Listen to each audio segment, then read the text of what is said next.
Hello and welcome to Keep Right On, a Birmingham City podcast brought to you from us here at Birmingham Live. I'm Brian Dick and I'm joined here by a pair of Alex Dicken, our regular Blues correspondent, and Alex Byers, who has given us special permission today to unmask him as the Twitter or X presence that is Lamod. Now, if you have been roasted on Twitter by Alex Byers, then you will know full well who Lamod is. I know I can speak from bitter experience. So welcome to you both. Thank you, Alexis. Hi, Alex, guys. You're right. Yeah, very well. Alex Dicken, how are you today? Tired? No, I'm good, thank you. I was just leaving Alex the floor there to address Lamod. Very tired. Had my morning coffee, so yeah, good to go. Don't give him the floor, he'll savage us. Let's move on quickly.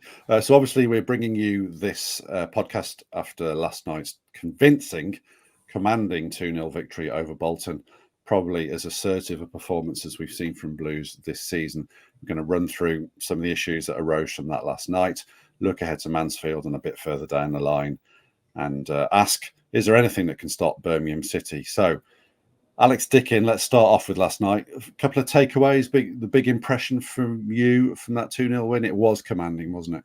Yeah, it was as commanding as we've seen this season, to be honest. I mean, it was right up there for me in terms of best performances. Definitely the most controlled Blues have had in a game. And, you know, when McAtee went through with 10 or 15 minutes remaining, I was kind of thinking, oh, here we go. Because we've been talking in the press box that they're going to get that chance, aren't they? And thankfully, Ryan Allsop pulled off a great save, and then Blues went straight to the other end and scored the second to kill the game. But absolutely outstanding. I think we're probably going to come on to them, but the midfield too were just ridiculously good in every single aspect. I mean, I thought Paik probably produced one of the best performances I've seen from an individual in my short time covering Blues.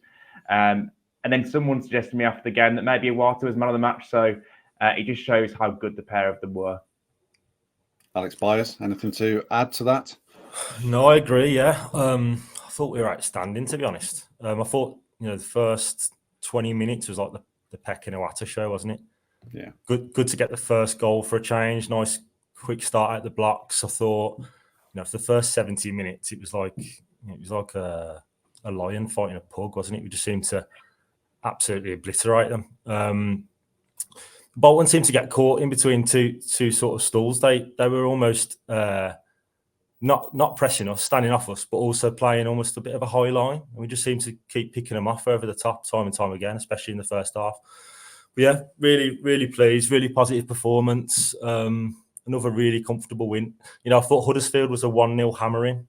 Last night was a 2-0 hammering. And maybe we will get the actual genuine hammering, hopefully, over the next few months. Yeah, just to pick up on that, I thought Bolton, as you said, they were quite high and Paik was sort of killing them with that diagonal. And then towards the end of the first half, presumably it was by design, they did start to sit in a little bit. And then you had Clara camped outside their penalty box. And they never really seemed to find an answer, did they, to disrupt Blues. To be fair, they did make a couple of changes in the second half, and the vice-like grip that Paik and Iwata had on proceedings did relax a little bit, and we talked about that little 10-minute wobble that we did worry about maybe costing Blues. But again, by the end of the game, Blues were well on top, well on the front foot, and actually it probably wouldn't have survived you if there had been a third and a fourth goal, to be honest. So yeah, convincing stuff. Very different to the Lincoln performance, wasn't it? Was it Alex Dicken? Just really assertive from the first minute. Yeah, I mean they had the start, didn't they? That's what we've been lacking this season. Gone behind, I think, in 7 of the games prior to last night, and obviously went behind after 34 seconds at Lincoln with that long throw. Yeah, a dream start. I mean, I was so impressed with that first goal because it was kind of in those kind of early heated battles where Blues have come off second best in some of the games this season. Paik absolutely stormed through 2 players, didn't he, and won 2 block tackles and set Alfie May on his way down the right, and then Iwata got on the end when the ball came out of the box. So yeah, very different to Lincoln. Lincoln, I think, were very happy as soon as they scored that first goal to sit back and soak up the pressure. And if anything, they probably scored a little bit too early because they can't really hang on for 90 minutes by playing that way. Bolton, stylistically are a very different side to Lincoln. They actually do like to have more of the ball. And I think we saw last night that when they do sit back, they're probably not as effective as a team. And like you said earlier, they got caught between two stars and didn't really know what to do. And that wasn't what they did, wasn't the way to play against Blues. What we've seen this season, teams that have had success against Blues when they've pressed them and had real speed in their attack, particularly in the front two, if you play a 3-5-2. And Bolton didn't really have that with what they had up front. They started with Arfield playing off Dion Charles, and neither of them are particularly quick. And really, they caused Blues very, very few issues. Yeah, indeed. Probably the only slight bump in that road in that first half was the injury to Emil Hansen, which Chris Davis insisted was a different injury, and in no way did he suffer a recurrence of whatever took him off against Lincoln. Mark Leonard came on. Rather surprisingly, it certainly wasn't a like-for-like substitution. What did you think? What did you make of that, Alex Byers? Yeah, I mean, it didn't disrupt our flow, did it? There No. didn't seem to be any sort of slowdown. Yeah, I mean, obviously, I thought it suited Anderson a bit better being off the left. So in some ways, I thought it helped him a little bit. Williamson probably would have been slightly more influential staying in the 10. Yeah, I thought Leonard did well. I mean, he's probably less influential than you'd expect Thor to be. You didn't seem to notice him as much, but he kept things ticking along. Yeah, I thought he did well. I mean, it's obviously not his natural role. I thought it gave maybe Peck a little bit more license as well. We saw him, obviously, he does drift off to the left quite a lot. And he seems to just keep picking up pockets of space off the left and linking with May and linking with Anderson. So, yeah, the change, I thought, obviously it's not ideal because we've had a few injuries in the forward areas, but he didn't really disrupt our flow. So, fingers crossed, Saturday, Anderson's got another sort of 70, 80 minutes in him. That's the only thing I'm a little bit worried about if we have to keep sort of flogging Anderson after not playing too much football. Yeah, indeed. I think we got our fingers burnt a little bit at Charlton, didn't we, for not making sufficient amount of changes. So I assume Chris Davis will be aware of that. Just while you mentioned Peck's positioning and role, Alex Dicken, you said to me last night in the press box, didn't you, about 20 minutes in, Peck spending an awful lot of time in that left-back berth, you know, and pinging passes. You noticed that in a couple of games now, haven't you? Yeah, I think it's been prevalent all season, but not as much as in the last two games. At Lincoln, he did it quite a lot, drifting over to the left-hand side while the play was on the right. And I think it just opens it up for that big switch, doesn't it? Normally from Clara, or whether Iwata goes over there. Iwata kind of just takes control of the middle ground and just kind of dictates on his own, and Peck does drift. I spoke to Chris Davis about it afterwards, and it does seem like it's designed and something that they are working on. So that Peck can pick up that space. And he was on the touchline, wasn't he? And as soon as he got the ball, he's in loads of space because the middle ground was crowded. And all of a sudden, he's got 3 or 4 runners in front of him. And because he's got such an array of passes, he can kind of pick out any which one. He could switch over to Ethan Laird with a big long ball. He could, play one down the side for whoever is occupying the left wing position, if it was Hansen or Alex Cochrane had bombed on or whatever. And he's got runners through the centre in Alfie May, Williamson, and Mark Leonard, as we said earlier. So, yeah, it plays to his skill set because there aren't many other players in League One that are going to have, the amount of passes in the locker as Seung-ho Peck's got. So yeah, it's been interesting. It's working, definitely. Yeah, I think we're seeing that from opposition. Certainly Lincoln as well. They're really gumming up that middle of the park, aren't they? Desperate not to get played through.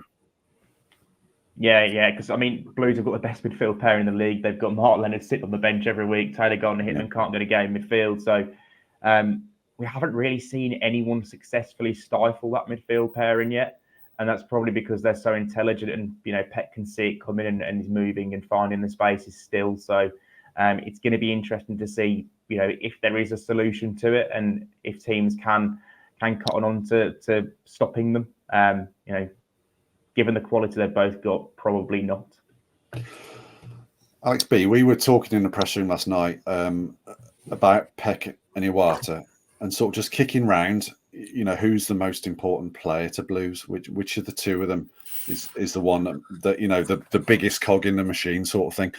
I was starting to shift to Iwata, and then he scored that goal. And I know parts in the machine aren't just decided by how many goals you score from central midfield.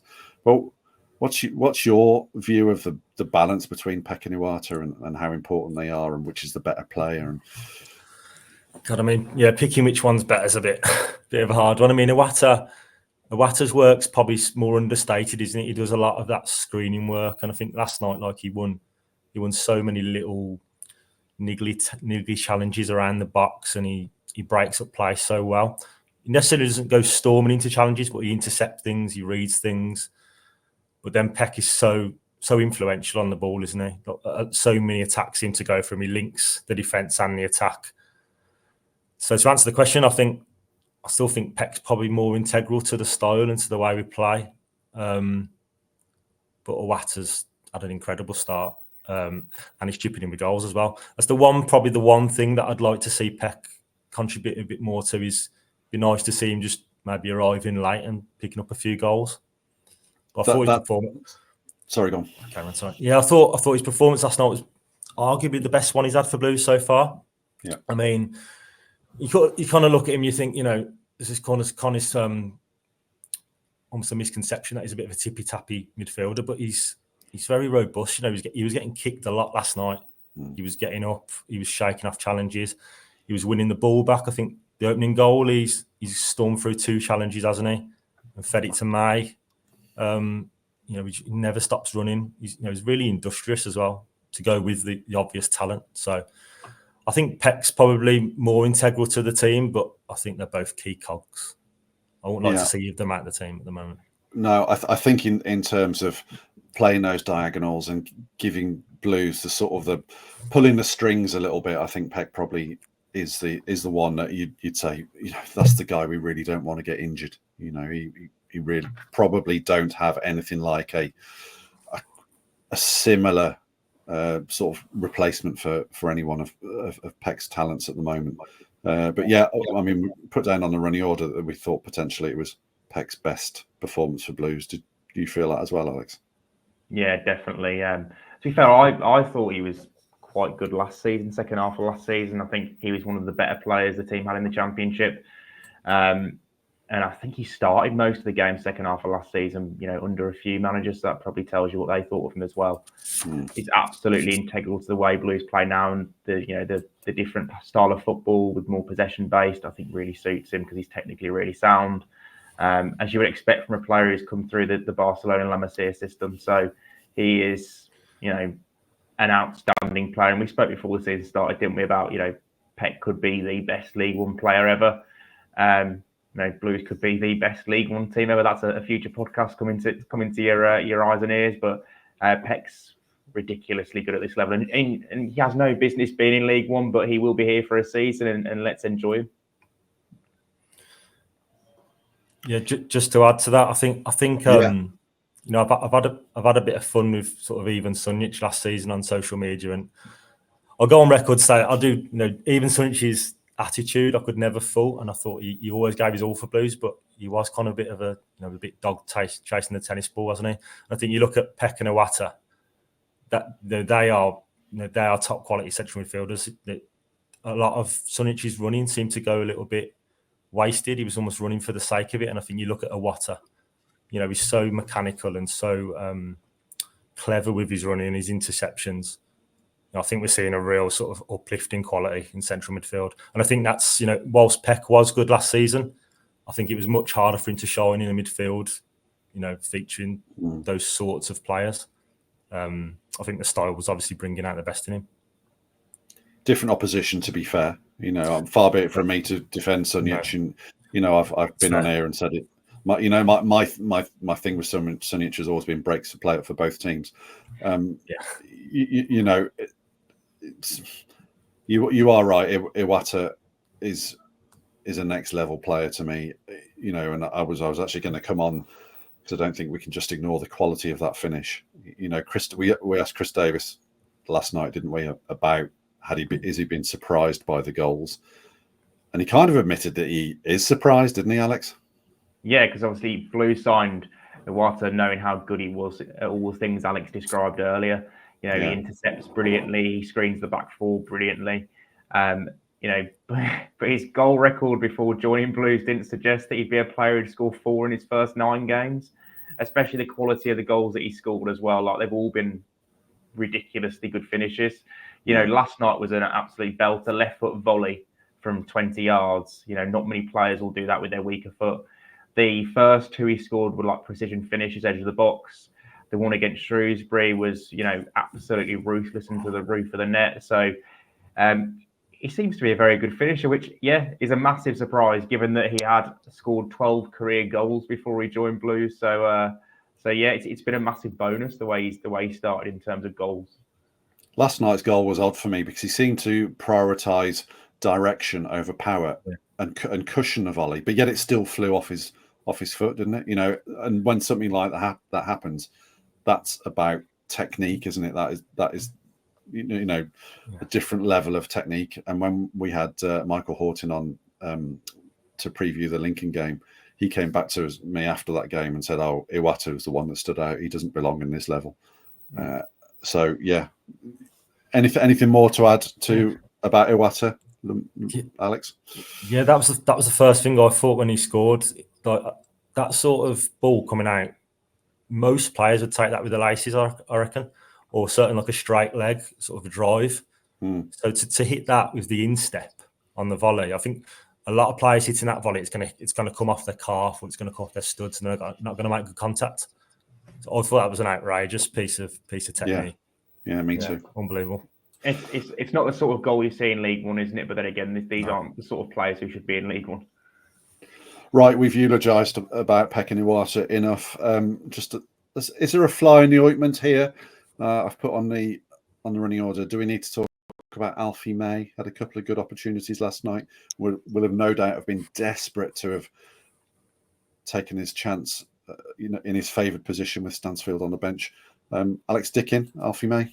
There were two real moments, weren't there? One towards the end of the first half where he's played through, and he almost slowed down and waited for the defender to recover. He didn't quite seem convinced in his ability to go on his left foot and take a shot across the goalkeeper. So he was clearly thinking about that one, thinking a little bit too much, and he was definitely thinking a little bit too much about the second one early in the second half. Great ball over the top from Clara. May's clean through. Only the goalkeeper to beat. You think May early season scores that easily, and he's clearly overthought things and tried to go round the goalkeeper and ended up letting the goalkeeper get a touch on it, and the chance is gone. I thought he did struggle at times in the game against Bolton. I thought he was really good against Lincoln. His link play was excellent, but I feel like against Bolton, you could tell that maybe it bothered him a little bit that he hadn't taken one of those chances, because let's face it, he's a goal scorer. He doesn't want to be getting too many assists. He wants to be getting the goals. So yeah, there's definitely that question mark now. I thought he'd taken his chance against Lincoln to lead the line in Stansfield's absence. I feel like Stansfield's probably going to come back in and take that position for the next game now. Yeah, I was chatting to somebody in the press room again last night who'd played with Alfie, and he certainly wasn't casting aspersions about him being a prima donna or anything like that. But goals do matter to him, and when you are a finisher in the way that Alfie May is, that becomes part of your identity, doesn't it? And it's your currency, and it's the way you sort of justify your place in the team a little bit. And I thought when he went through in that second chance, the chip was probably on because the keeper was way off the line. He tried to go round him in the end. He probably could have shot hard and low early across the goalkeeper and had to go that way. There were just too many options, and as you say, he just didn't seem to have that clarity of thought that he had in the first 3 or 4 weeks. Where are you with Alfie, Alex? Yeah, I mean, that one in the second half you mentioned, I think if he looks up, Keshi Anderson's square for a tap-in. So he's not passing that though, is he? He's not. I think maybe that was part of the problem though. I think he's gone through. I think he's thinking, do I strike this early across the keeper? Do I square it? Is he having flashbacks to Leyton Orient where the keeper's sort of committed himself? To be fair to the keeper, he did pretty well. He stood up, didn't he, and asked the question. And I don't want to be too critical. I thought he was really good at Lincoln. He played a role in 2 of the goals. I thought he linked quite well at times in the first half last night. He's always making great runs, and he got in behind 3 or 4 times as a result. But you can see he's just utterly desperate to get goals, and maybe that was playing on his mind last night. Yeah, I think Stansfield maybe comes back in at the weekend, but we'll see. Alfie just looks a little bit anxious, I reckon, at the minute. But it's hard to be too critical. He's still contributing. He is absolutely contributing, and you think if that absolute pile driver that he hits against Lincoln hits the post and goes into the goal rather than away from the goal, and he potentially takes one of last night's chances in his sleep as well. He did take one that was offside, didn't he? Actually, he did, and I think that was quite a close call, wasn't it? Yeah, I wonder if he saw the flag and relaxed, and and almost just finished it off without thinking about it. But yeah, as you say, we don't really need to talk about Alfie May. I just raise it because I think he missed a couple of chances that in previous weeks we'd have maybe expected him to take. One man who didn't have a lot to do, probably only had one thing to do, maybe two things to do, but did them both supremely well, was Ryan Allsop. Alex Dicken, we spoke to Chris Davis about Ryan Allsop last night, didn't we? And and him having to wait for his chance in coming into the side. What did he say? Do you want me to read out the whole quote, Brian? Because it's quite a long one. Just no, you can paraphrase. Yeah. Presumably, you transcribed it about 2 minutes ago, so presumably the essence of what he said is still in your memory. Yes. So Davis made like reference to the fact that basically Blues signed 2 number ones in the summer, and obviously he decided to go with Bailey, Peacock, Farrell at the beginning. Obviously couldn't. He didn't say this, but our understanding is Peacock, Farrell made those mistakes, and then Davis couldn't really ignore the second number one that he had. Yeah. So Allsop's been in for 4 or 5 games now, and he has done very well. And Davis was quite praised him quite heavily. Made it clear that.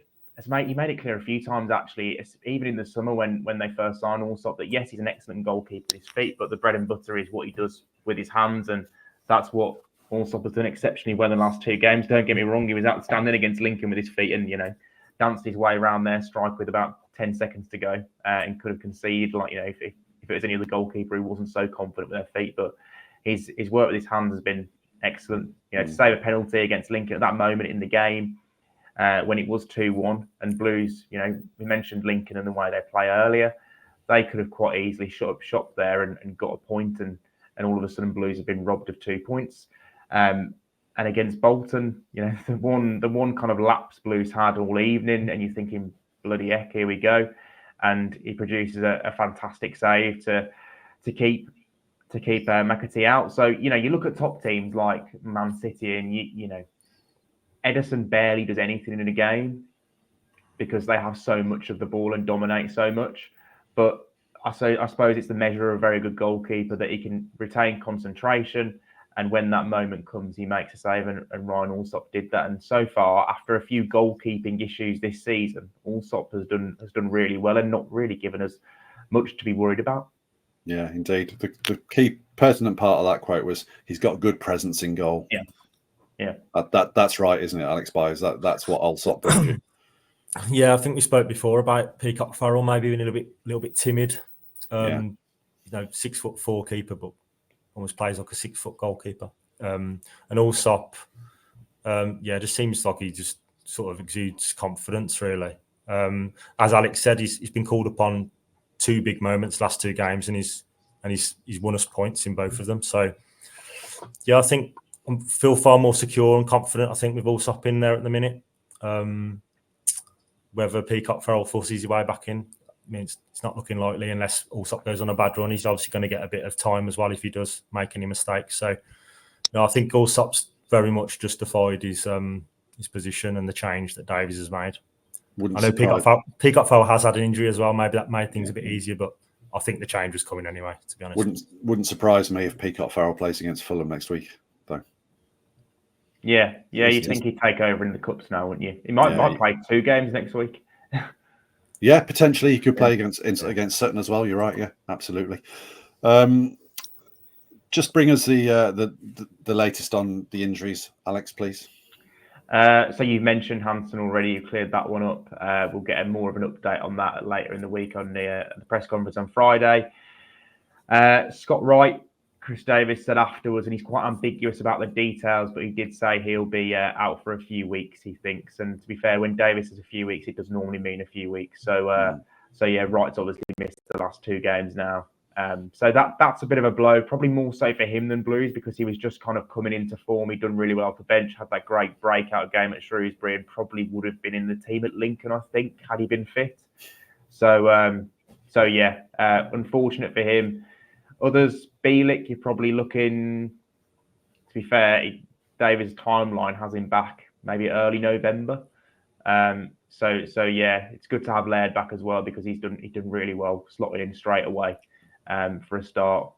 3 days after returning. So yeah, I think it's looking better on the injury front. Luke Harris is also back. Was back in light training last week, so you'd think maybe a week or two he could be back in the squad. Then that gives Chris Davies another problem in terms of who he leaves out. So yeah, it's looking brighter than it was. Yes, Scott Wright, another victim to the phantomish ghoul that is the Friday training ground injury. I honestly, they're all fine in press conferences, and then suddenly they've had a bad injury on a Friday in training. I don't know why they let footballers anywhere near a football pitch on a Friday afternoon. But there we go.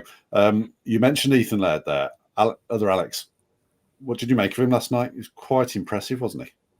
Yeah, I thought he played well. He was a bit unfortunate.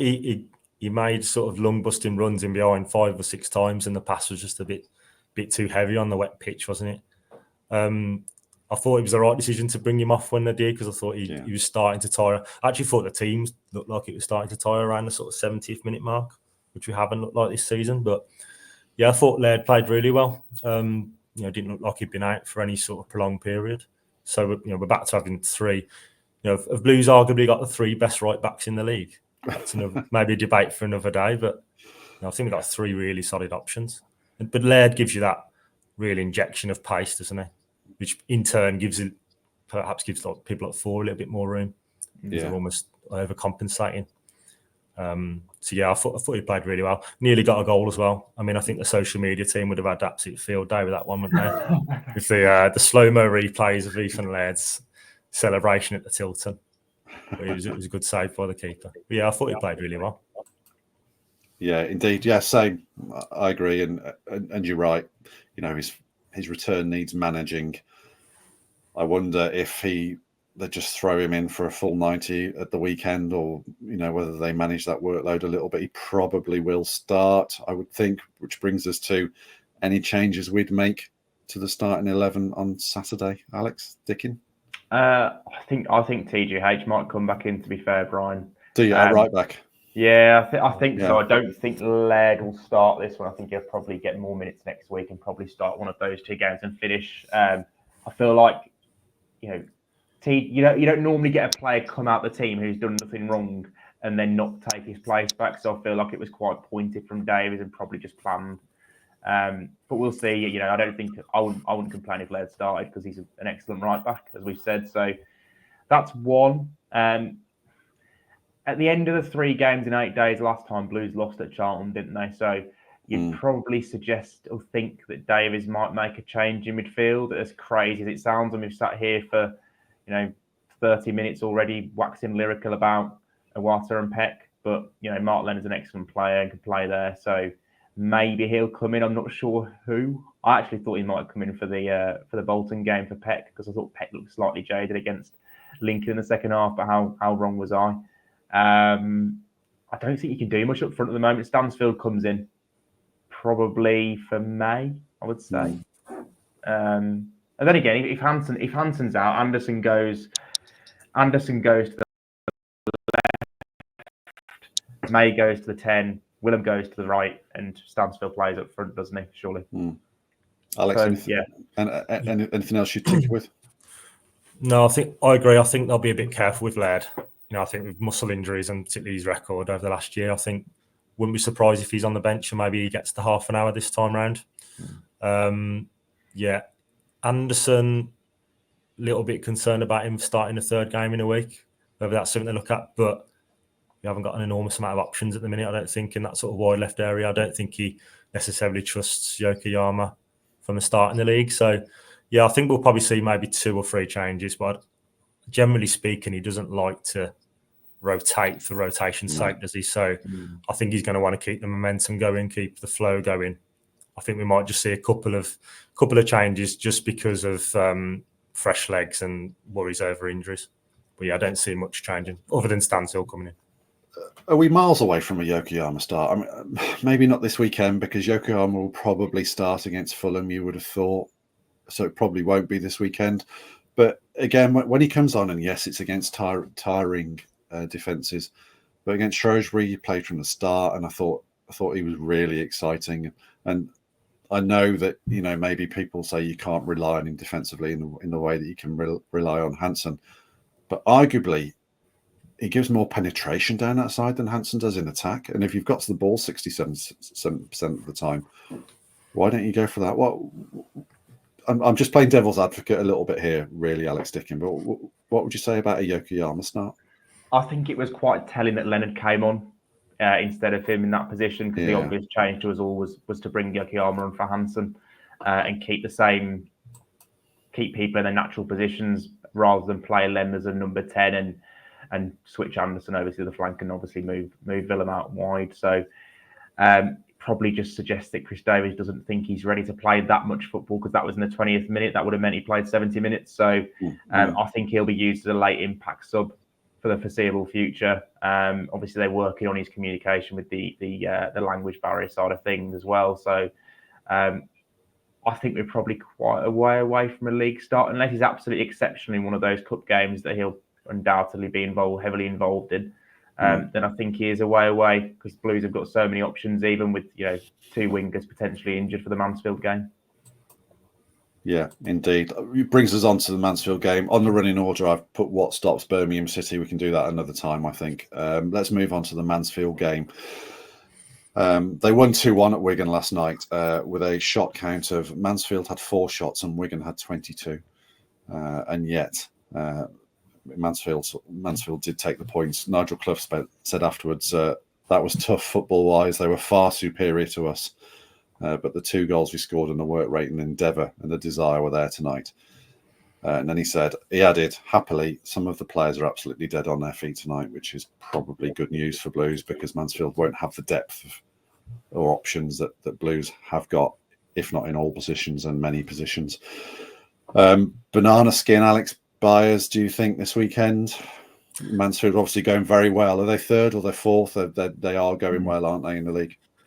Yeah, I've got to be careful here, because I think last time I spoke to you, I sat here waxing lyrical about Blues and how no style has managed to stifle us. And I think 3 days later, we lost at Charlton and didn't have a shot on target. So I've got to be careful.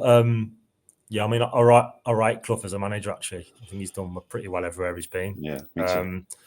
But yeah, it's difficult task on paper, but without sounding too arrogant, I don't think there's anything really for Blues to be fearful of. I think, as you just alluded to, I think small squad. I think sort of Mansfield and Wickham, they're punching really, really above the weight at the minute. I think maybe over the course of the season, that size of the squad might catch up with them. So hopefully in these 3 game weeks, Blues can catch them a bit on an off day on Saturday. So no, it'll be a test. If Blues can get through the first 60 seconds, and I think, we should be on to a winner. There's another Mansfield stat on here. I'm not sure which one of you put it on, so whoever wants to claim this Mansfield stat, Alex Dicken, go ahead. No, I think it's interesting, actually, because you mentioned that Clough said the Mansfield players were dead on their feet after the Wigan game. They're the oldest team in League One. The average age of their starting 11 is consistently around 31. They've got a bunch of players. You think of like League One and Championship regulars of League One of years gone by. Players like Aidan Flint, Stephen Quinn, who's now 38, Lucas Akins, who seems to have followed Nigel Clough everywhere he's gone, Lee Gregory, who's done really well in terms of goals this season, but again, wrong side of 30. So they've got an aging squad, which I guess could be a factor as well, going into a 3rd game in 8 days. Yeah, I remember Harry Redknapp trying to sign Aidan Flint back in the summer trolley dash of 2017. You would have been on holiday in the summer, Brian. I would have been doing that. No, I was definitely there, because Ryan shot and took his tape off his socks and threw it at me that day. Yeah, I remember what they played Wolves. It was a Wolves youth team effectively, and Harry was coming off the pitch, and I asked him about Aidan Flint. He basically said, "Yeah, it's done." And then I think Bristol City went and put the price tag up to 10 million or something like that day. So Aidan Flint never actually turned up at Blues, but we know, whatever he's got left in the tank, whatever he is a presence at set pieces, isn't he? Yeah, he's a monster, isn't he? I think there was one season where he's at Bristol City where he got like 15 goals from from centre back. So yeah, that's really one to worry about. Was he like 6'5"? To be fair, Blues have got height though. Christoph Clara, Ben Davies has done really well. Williamson, so they've got the tools to deal with this, and that's what you've mentioned a few times. They kind of built a squad that covers all bases, and they have got that physical element to them as well. So yeah, we've got this game, and then there's sort of a week away from League One action. There's the Bristol Street Motors Trophy against Fulham, in which Blues do need a result to go through. And then there's obviously the FA Cup trip to Sutton United on Sunday week. And then after that, we've all been saying, wouldn't it be great to play somebody that's not in the top 6? Blues seem to have played most of their sort of rivals for promotion, but after that, it's Northampton at home, who are 19th, Stevenage at home, who are 13th, and then Shrewsbury away, who currently are 22nd.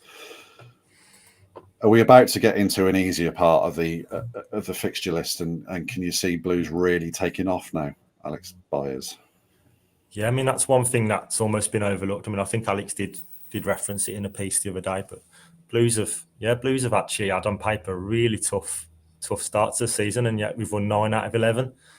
So looking ahead at the fixtures, you do feel like that hammering's on its way somewhere along the line. I think he's looking at Burton I think it's Boxing Day. We've got Burton at home. I mean, the way it's going, their lads might as well be tucking into the beige buffet, might they, on Christmas Day? The way it's looking. And full house St Andrews, Boxing Day, bottom of the league versus top. It does feel like we've got possibly 8 or 9 of the potential top half out the way already, and I think we've played only one of the bottom 6, home or away. Yeah, 10, 11, 12 games there against some of the weaker teams in the league, and there does seem to be a bit of a disparity between top and the bottom.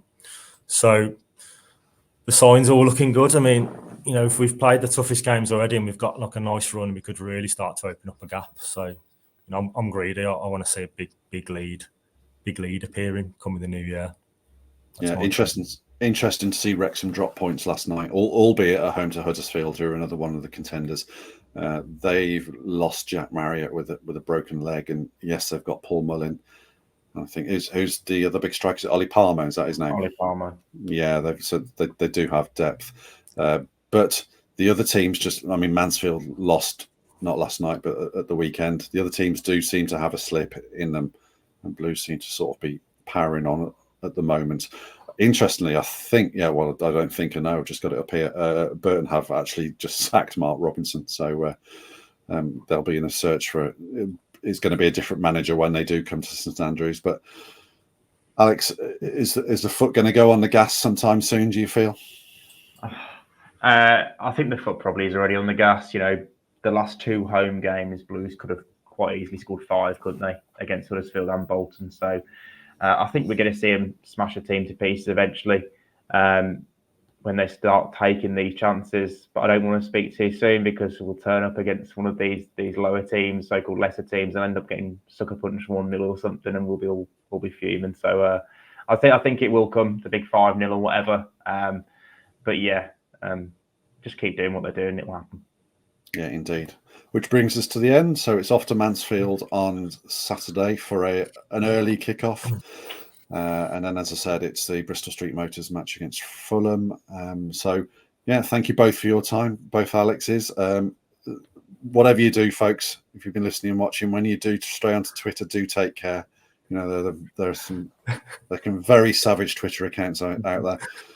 Alex, I appreciate by doing this, by the way. I'm going to have to take out restraining orders against the fans of various provincial northern football clubs. But I thank all the Blues Twitter fraternity for joining me on the EFL Internet Wars. So thank you all. Brilliant. Both Alexes, thanks for your time, and keep right on to everybody.